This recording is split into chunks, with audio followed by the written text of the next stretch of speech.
Pinalaga ng China ang pagtutol ni Pangulong Bongbong Marcos sa balak nilang ipatupad na fishing ban. Kiit nila ang China ang bukas sa dialogo pero Pilipinas ang palaging naghahanap ng gulo. If a Filipino citizen is killed by a willful act, a Filipino, not only serviceman, but even a Filipino citizen, if a Filipino citizen is killed by a willful act, that is, I think, very, very close to what we define as an act of war.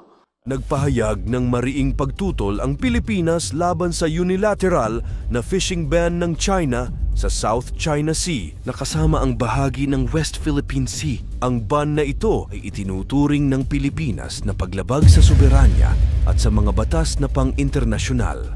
Ayon sa Department of Foreign Affairs, ang naturang fishing ban ay nagpapalala ng tensyon at sumasalungat sa kasunduan ni Pangulong Ferdinand R. Marcos Jr.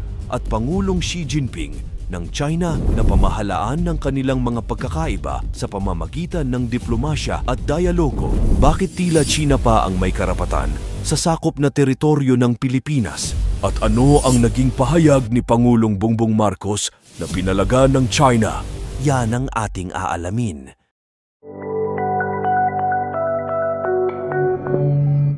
Binanggit ng DFA ang 2016 Arbitral Tribunal ruling na nagbasura sa malawak na pag-angkin ng China sa South China Sea na nagpapatunay na ang naturang ban ay hindi maaaring ipatupad sa mga lugar na sakop ng Exclusive Economic Zone ng Pilipinas. Hiniling ng Pilipinas sa China na itigil ang mga aktibidad na ito sumunod sa mga batas na internasyonal at igalang ang 2016 ruling pati na rin ang 1982 United Nations Convention on the Law of the Sea. Ang isyong ito ay bahagi ng mas malawak na tensyon sa pagitan ng dalawang bansa ukol sa mga karapatan sa dagat at teritorial na pag-angkin na nagresulta sa ilang ulit na engkwentro ng mga Coast Guard vessels at mga mangingisda sa rehiyon.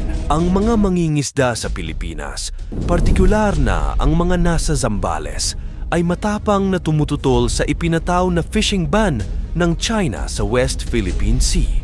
Ayon sa mga grupo ng mga mangingisda tulad ng Pambansang Lakas ng Kilusang Mamamalakaya ng Pilipinas o ang Pamalakaya, hindi sila susunod sa ban na ito at patuloy silang mangingisda sa mga katubigan na kinikilala nila bilang bahagi ng teritoryo ng Pilipinas.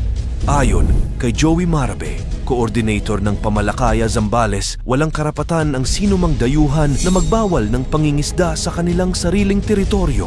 Nagpahayag din ng pamahalaan ng Pilipinas ng pagtutol sa unilateral fishing ban na ipinataw ng China at hiniling nito sa Beijing na itigil ang mga ilegal na gawain na lumalabag sa soberanya at mga karapatan ng Pilipinas. Matagal nang nakararanas ng harassment ang mga mangingisdang Pilipino mula sa mga barko ng China sa pinag-aagawang mga katubigan na nagdulot ng malaking pagbagsak sa kanilang kabuhayan. Bilang tugon, nag-organisa ang Pamalakaya ng isang collective fishing expedition sa Zambales kung saan maraming maliliit na bangkang pangisda ang inaasahang lalahok upang ipakita ang kanilang pagtutol sa nasabing fishing ban. Kaya dahil dito, hindi pinalagpas ni Pangulong Bongbong Marcos at nagbigay ng matapang na pahayag kaugnay sa pangingisda ng China sa West Philippine Sea. Ayon kay Marcos, hindi magpapasindak ang Pilipinas sa harap ng mga banta at agresyon ng China. Iginiit niya na patuloy niyang ipagtatanggol ang teritoryo ng Pilipinas laban sa mga iligal at mapang-abusong hakbang ng China sa lugar. Sa isang panayam, binigyang diin ni Marcos na patuloy niyang susuportahan ang karapatan ng mga Pilipino sa West Philippine Sea at tiniyak na magpapatupad ang pamahalaan ng mga angkop na hakbang upang protektahan ang ating mga teritoryo. Sinabi rin niya na nakikipag-ugnayan siya sa mga kaalyado ng Pilipinas tulad ng Estados Unidos at Japan upang mapalakas ang depensa laban sa mga pagsalakay ng China. Dagdag pa rito, ipinahayag ni Marcos na hindi lamang sa pamamagitan ng mga pahayag kundi pati na rin sa aksyon ay ipapakita ng Pilipinas na hindi ito susuko sa harap ng mga banta at patuloy nitong ipaglalaban ang ating soberanya at karapatan sa West Philippine Sea. Ipinahayag pa ni Pangulong Ferdinand Bongbong Marcos ang kanyang pagkabahala at pagtutol sa banta ng China na iditini ang mga banyagang itinuturing nilang trespassers sa West Philippine Sea. Ayon kay Marcos, ang hakbang na ito ng China ay hindi katanggap-tanggap para sa Pilipinas at tiniyak niya na gagawin ng gobyerno ang lahat ng hakbang upang protektahan ang mga mamamayang Pilipino. Dagdag pa ni Marcos, hindi siya makikipag-usap tungkol sa mga detalye ng mga operasyon, ngunit malinaw ang posisyon ng Pilipinas laban sa ganitong uri ng aksyon. Inihayag din niya na ang kanilang aksyon ay laging nakabatay sa batas at sa responsibilidad ng Pilipinas bilang miyembro ng komunidad ng mga bansa.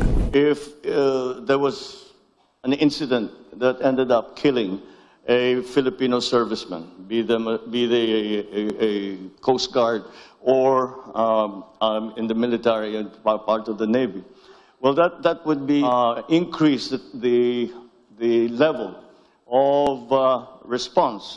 If by a willful act, when a Filipino citizen, if a Filipino citizen is killed by a willful act, that is, I think, very, very close to what we define as an act of war. Ang regulasyon ng China na ito na magbibigay kapangyarihan sa kanilang Coast Guard na iditine ang mga trespassers. Katwiran pa ng China kanilang tinututulan ang desisyon ng Permanent Court of Arbitration noong 2016 na nagkakaloob ng karapatan sa Pilipinas sa ilang bahagi ng West Philippine Sea, kabilang ang Ayungin Shoal. Pinalagan pa ng China ang pahayag ni Pangulong Ferdinand Bongbong Marcos ungkol sa banta nitong iditin ang mga trespasser sa South China Sea. Ayon kay Marcos, ang ganitong hakbang ng China ay hindi katanggap-tanggap at labag sa United Nations Convention on the Law of the Sea. Giniit ng Department of Foreign Affairs, DFA, ng Pilipinas na ang bagong regulasyon ng China na nagbibigay ng kapangyarihan sa Chinese Coast Guard na detain ang mga dayuhan ng walang paglilitis ay iligal kung ipapatupad sa mga lugar na lampas sa kanilang jurisdiksyon sa South China Sea. Ang katwiran pa ng China na hindi dapat ikabahala ang bagong regulasyon nila na arestuhin ang mga papasok na mga dayuhan sa inaangkin nilang teritoryo sa South China Sea. Sa isang press conference, sinabi ng Chinese Foreign Ministry spokesperson Mao Ning na layon lang ng hakbang na ito na makaroon ang kaayusan sa lugar. Wala rin umanong dapat ikatakot ang mga individual o grupo kung wala naman silang ipapakitang iligal ng paggamit o hakbang. Ikaw, ano ang masasabi mo sa ginagawang ito ng China tungkol sa fishing ban sa West Philippine Sea? Ikomento mo naman ito sa ibaba. Paki-like ang ating video, i-share mo na rin sa iba. Salamat at God bless!